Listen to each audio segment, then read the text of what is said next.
সবার প্রথমে সরি, তোমাদের কাছে আমি ক্ষমা চেয়ে নিচ্ছি বিশ্বকর্মা পুজোর ব্লগ ভিডিও আপলোড হতে দেরি হওয়ার কারণে।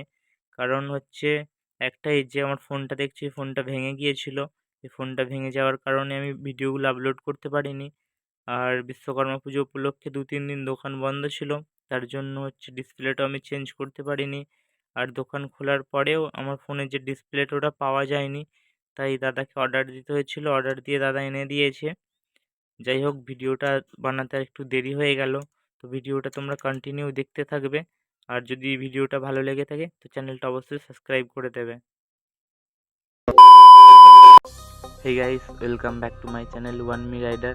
সো গাইস, আজ হলো বিশ্বকর্মা পুজো, তাই সকাল সকাল ঘুম থেকে উঠেই আমার ড্রিমকে নিয়ে চলে এসেছি ধুতে। আর এটা ধোয়াই আছে, কারণ আমি কিছুদিন আগেই সেকেন্ড সার্ভিস করিয়েছিলাম, তাই জন্য ধোয়াই আছে। আর হালকা হালকা দেখতেই পাচ্ছ ধুলো পড়েছে। আর বাইরেটা হচ্ছে ধুলো থাকলেও ভেতর দিকটা দেখো, নিচে দেখতেই পাচ্ছ তোমরা, সেই জায়গাগুলো হালকা হালকা কাদা ছিটকে পড়েছে। যে রাস্তার জল কাদা, সেগুলো একটু ভালো করে ধুয়ে নিতে হবে, পুরো ভেতর পর্যন্ত আছে। আর একটা জিনিস দেখে, এই যে অ্যালোয়েলগুলো দেখতে পাচ্ছ, অ্যালোয়েলগুলো পর্যন্ত ধুলো পড়েছে, এগুলো কাদা না কিন্তু। তারপরে এদিকে তেল ট্যাঙ্কির ওপরেও ধুলো জমেছে, এদিকে মিটারের উপরেও ধুলো পড়েছে। আমি এটা বুঝতে পারি না, আমার গাড়ি ঢাকা দেওয়ার সত্ত্বেও কীভাবে ধুলো পড়ে যায়। যাই হোক, আর একটা আমার বন্ধু এসেছিলো ও গাড়ি ধুতে, তাই দুজন মিলে একসাথে লেগে গেলাম গাড়ি ধুতে। তারপরে কলে পাইপটা লাগিয়ে দিয়ে ও আমার গাড়িতে জল মারতে লেগে গেল, আর আমি এদিকে ভিডিও বানাচ্ছি। তাই ওকে বলে বলে দিচ্ছি যে ভেতরের দিকগুলো বাইরের দিকগুলো একটু ভালো করে দিয়ে দে। আমার গাড়ি সেকেন্ড সার্ভিস করা আছে যদিও, তাও আজকে বিশ্বকর্মা পুজো একটু চকচকে করে নিতে হবে, তাই ও ভালো করে একটু জল মারতে লাগলো। আর কত সুন্দর লাগছে দেখো, পুরো চকচক করছে জল পড়তে না পড়তে। কালো জিনিসের এটাই একটা স্পেশাল সুবিধা, একটুখানি যত্ন নিলেই পুরো চকচক করে নতুনের মতো। আমরা যেহেতু আমাদের টাইম কলে বাইক ধুতে গিয়েছিলাম, তাই জন্য দেখলাম জলের স্পিডটা কমে গেছে। তাই আমার বন্ধুকে বললাম, তুই তোর গাড়িটা ধুয়ে নে, আমি আমার গাড়িটা ধুয়ে নিচ্ছি, নাহলে দেখবি আমারটা হয়তো হয়ে যাবে, তোরটা আর ধোয়া হবে না। তাই জন্য ও ওর বাইকটা ধুতে লেগে গেল, আমি আমার বাইকটা ধুতে লেগে গেলাম। তো অ্যালোভেলের জল দিয়ে তারপরে যে ভেতরে কাদাগুলো লেগেছিলো ওগুলো ভালো করে একটু জল দিতে লাগলাম, যাতে ভালো করে পরিষ্কার হয়ে যায়। তারপরে বাইরের দিকগুলো, সামনের দিকে, নিচে যেখানে ফ্যানটা আছে সেই জায়গাটায়, কারণ ওখানটায় যখন গাড়ি চলে একটু ধুলো টানে, তার জন্য ওখানটা, সামনে হ্যান্ডেলগুলোতে, তারপরে সিটের নিচে, সিটের ওপরে। আর আমি গাড়িটা ধুতে থাকি, তোমরা ভিডিওটা কন্টিনিউ দেখতে থাকো।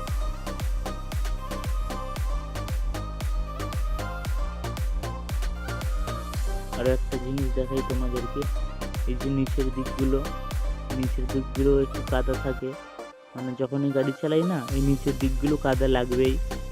তাই নিচের দিকগুলো ভালো করে জল মেরে আর একবার চারিদিকটা জল মেরে নিলাম। তো গাইস, এখন আমার গাড়িতে জল মারা কমপ্লিট হয়ে গেছে। এবারে ভালো করে শ্যাম্পু দিয়ে ঘষে নিতে হবে, তাই তাড়াতাড়ি করে বালতির জলে শ্যাম্পুগুলো গুলে নিয়ে মুছতে লাগলাম। ঘষে ঘষে যেখানে যেখানে ধুলো পড়েছে, বাজে জায়গাগুলো ধুলো পড়েনি, সব জায়গাগুলো ঘষে নিলাম একবার। দেখতে পাচ্ছ, লুকিং গ্লাস থেকে, মিটার থেকে, সামনের ব্রেক, তারপরে হ্যান্ডেল, সব জায়গাগুলো একবার ভালো করে ঘষে নিলাম। সামনের অ্যালুলগুলো ভালো করে ঘষে নিতে হবে, ঘষে ঘষে চকচকে করাতে হবে গাড়িটা। আজকে পুজোর ব্যাপার, গাড়িটা আজকে পুজো করাতে হবে, তার জন্য তো একটু চকচকে করাতেই হবে।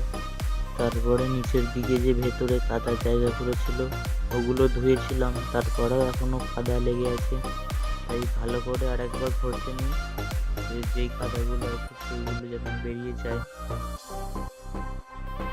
তারপরে অ্যালোভেলটা আর একবার ভালো করে মুছে নিলাম। আর এদিকে দেখো আমার বন্ধুর দিকে, দেখো বন্ধুর অবস্থা।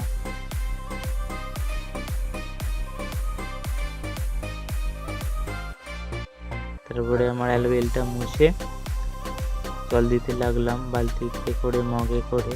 আর জলের স্পিডটা কমে গিয়েছিল, তার জন্য পাইপে জল উঠছিল না। দেখতে পাচ্ছ সিটটা, একটু জল দিয়ে নিলাম। গোটা গাড়িটাকে ভালো করে স্নান করিয়ে ধুয়ে মুছিয়ে চকচকে করিয়ে তারপরে পুজো দিতে যেতে হবে। আর পুজো দিতে যেতে হবে আমাদের অফিসে, তার জন্য টাইম মতো রেডি হয়ে নিতে হবে। দেখো দেখো জলের স্পিড কতটা কমে গেছে, দেখো আগের তুলনায়, দেখতেই পাচ্ছ।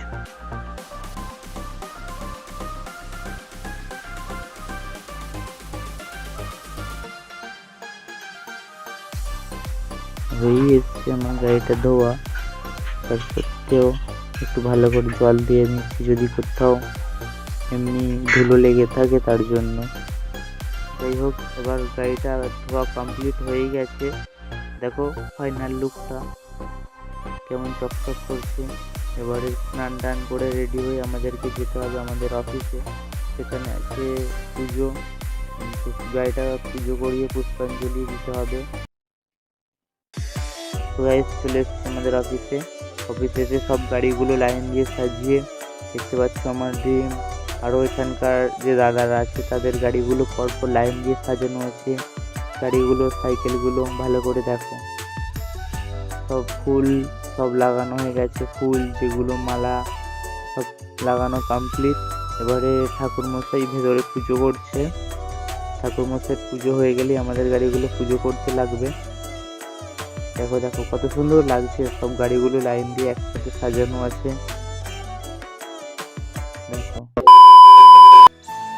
দেখো ঠাকুরমশাই এদিকে পুজো করছে, ভেতরে এসে দেখি ঠাকুরমশাই যে পুজো কমপ্লিট হয়ে গেলে তারপরেই আমাদের গাড়িগুলো পুজো করতে লাগবে।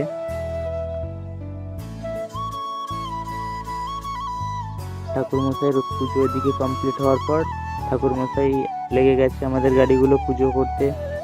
তো ভিডিওটা দেখতে থাকো, আমরা আমাদের গাড়িগুলো পুজো করিয়ে নিই।